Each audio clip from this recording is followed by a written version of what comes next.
My love, where do I even begin?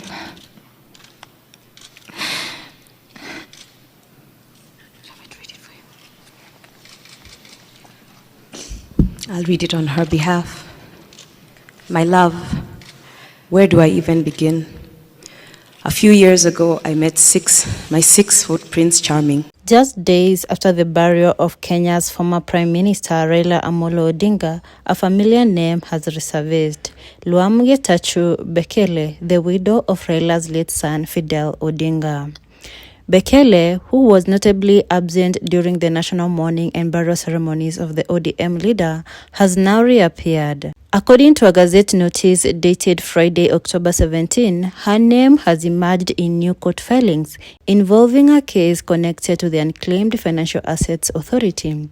The timing of this move, just a week after Raila's death, has stirred public debate and renewed attention on a woman who has lived quietly for years. Lwam Bekele's sudden reappearance has surprised many Kenyans. While thousands gathered in Kisumu's Mamboleo Stadium and later in Bondo to bid farewell to Raila Odinga, the widow of his firstborn son remained unseen. Her absence during such a historic moment left many wondering where she was and why she chose to stay away. Now, with this new legal filing, Bekele has once again drawn public curiosity. The Gazette notice lists her among individuals linked to unclaimed estates, a detail that has set social media talking given her long silence from the public eye. Some see her action as a simple legal formality connected to her late husband's estate. Others, however, find the timing too close to Raila's passing to be more coincidence. Born in Eritrea, Lwam Bekele is known for her calm demeanor, intelligence, and privacy. She is the widow of Fidel Odinga, the firstborn son of Raila and Ida Odinga, a man who was once seen as his father's political successor. Lwam and Fidel's love story captured attention across East Africa. Their union, celebrated in 2012, symbolized the strong bond between Kenya and Eritrea. Their wedding was colorful, grand, and filled with hope, attended by family, friends, and political leaders. Together, they shared a young son, whom the Odinga family continues to cherish deeply. But in January 2015, tragedy struck. Kenya woke up to shocking news. Fidel Castro Odinga had been found dead at his home in Karen, Nairobi. He was only 41 years old. The loss sent shockwaves across the nation. Fidel was young, ambitious, and widely admired. The man many believed would one day continue his father's legacy in politics. Reports indicated that he had returned home after a night out with friends, only to be discovered unresponsive the next morning. His wife, Lwam Bekele, was among the first people to raise the alarm. Investigations were launched immediately, but the exact cause of death was never publicly disclosed. Rumors and theories circulated, but the Odinga family asked for privacy and peace. Fidel's burial in Bondo drew thousands of mourners, leaders, supporters, and citizens who came to comfort the grieving family. Among them was Raila Odinga, whose tears that day moved the entire nation.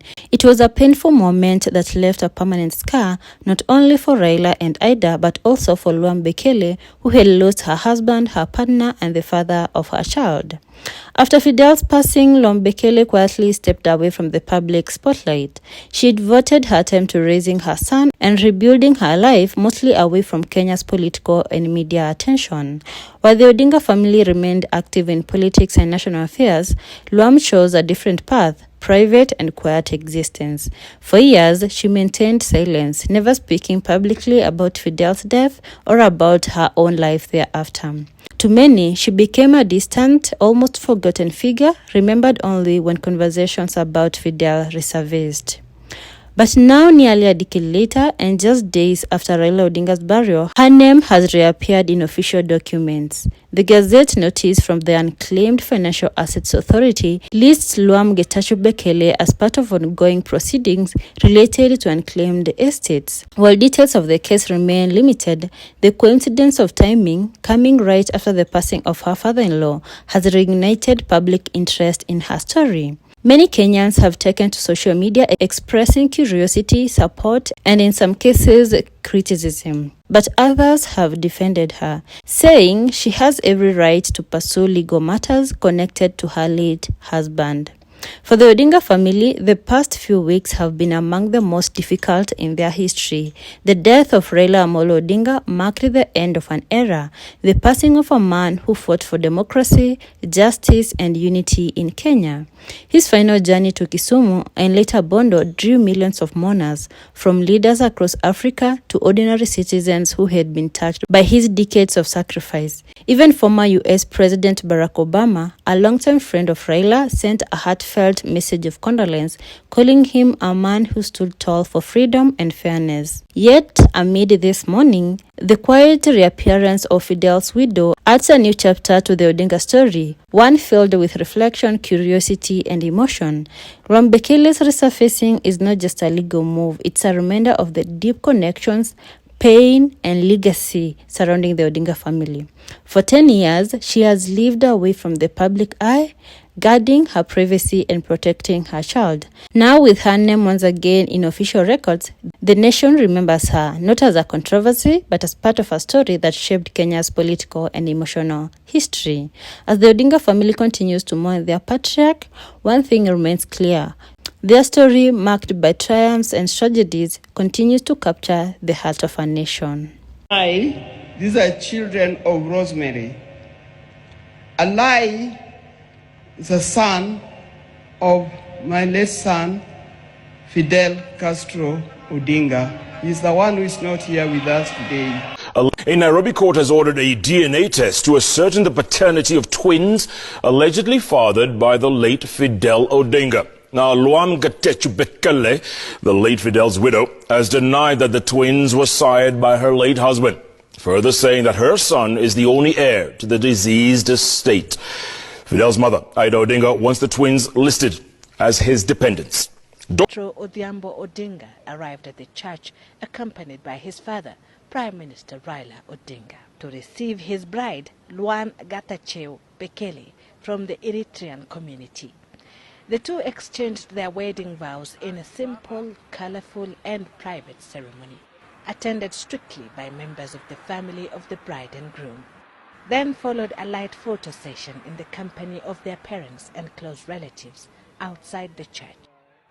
The Prime Minister left immediately after the ceremony, while the two lovebirds followed a few minutes later. Amid song and jubilation from an invited choir,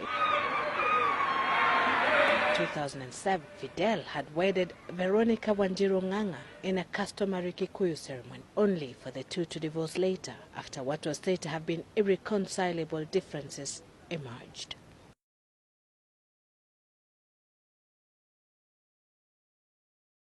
Then there's Fidel. Fidel is a gentleman in our family. You'll also read a lot about him there. As you see, he's tall, but he's very gentle.